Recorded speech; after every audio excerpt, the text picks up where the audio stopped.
আজি আমাৰ যিটো ৰঙিয়া RM2 গেট হয়, ইয়াত এখন উৰণীয়া সেতুৰ প্ৰসংগ লৈ পেলাই ৰঙিয়াৰ যিটো জনজীৱন সেইটো এটা যথেষ্ট পৰিমাণে এটা চলি আছে। ইয়াত মানুহৰ মনত ক্ষোভৰ সৃষ্টি হৈছে যে অতি দৰকাৰী যিবিলাক ৰেলগেট আছে তাত কিয় তেওঁলোকে মানুহৰ যিটো নিৰাপদ, কেৱল ৰেলখনেই নিৰাপদে ওলাই গ'লেইতো নিৰাপত্তা নহয়, ৰেলখনৰ কাৰণে বাধা হৈ পৰা যি মানুহৰ যি স্বাভাৱিক যিটো চলাচল, যান বাহনৰ যিটো চলাচল, সেই চলাচলকো সমানে গুৰুত্ব দি পেলাই ৰেলে সেই ব্যৱস্থা, ৰেল কাম ষ্টেট গভৰ্ণমেণ্ট দুয়োটা প্ৰশাসন মিলি পেলাই সেই ব্যৱস্থাটো হ'ব লাগিছিল, যিটো আজিলৈ নহ'ল। এইটো এটা ইণ্টাৰনেশ্যনেল বৰ্ডাৰ, ইয়াত আমাৰ ৰাজ্যপালৰো কনভয় আটকি গৈছিলে ইয়াত।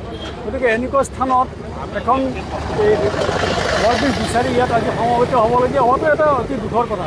সকলোৰে মানুহৰ সময়ৰ মূল্য আছে, কোনো ইয়াত চহতে আজি ইয়াত ধূলি, ইয়াত ৰ'দত থিয় দি পেলাই কোনো এটা আন্দোলন কৰা নাই।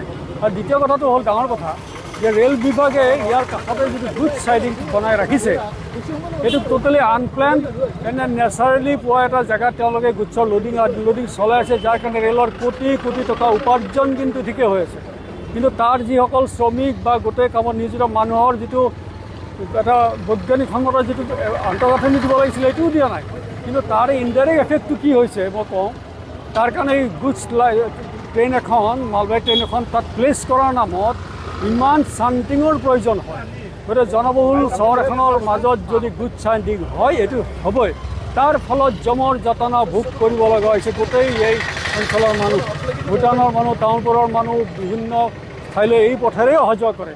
গতিকে তেওঁলোকে ইনকাম ঠিকে কৰিব, ইয়াৰ কিন্তু যিটো ইনভেষ্টমেণ্ট কৰি মানুহৰ ইয়াৰ অহা যোৱাটো সুচল কৰিব লাগিছিল তাৰ প্ৰতি অকণো গুৰুত্ব নিদিলে।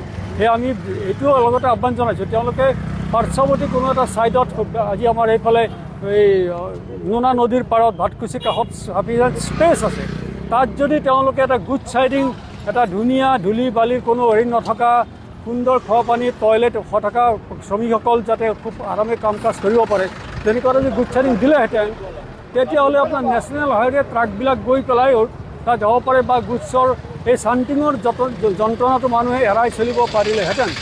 সেইখিনি আমি আহ্বান জনাইছোঁ। আমাৰ মাননীয় জনপ্ৰতিনিধিসকলৰ কোনো সদিচ্ছা নাই, এইটো এটা দুৰ্ভাগ্যৰ কথা। তেখেতসকলে অলপ ইয়াৰ এইটো চিন্তা কৰক আৰু ৰাইজক এটা ভাল জীৱন যাপনৰ এটা ব্যৱস্থা দিয়ক, এইখিনি ক'ব লাগিব।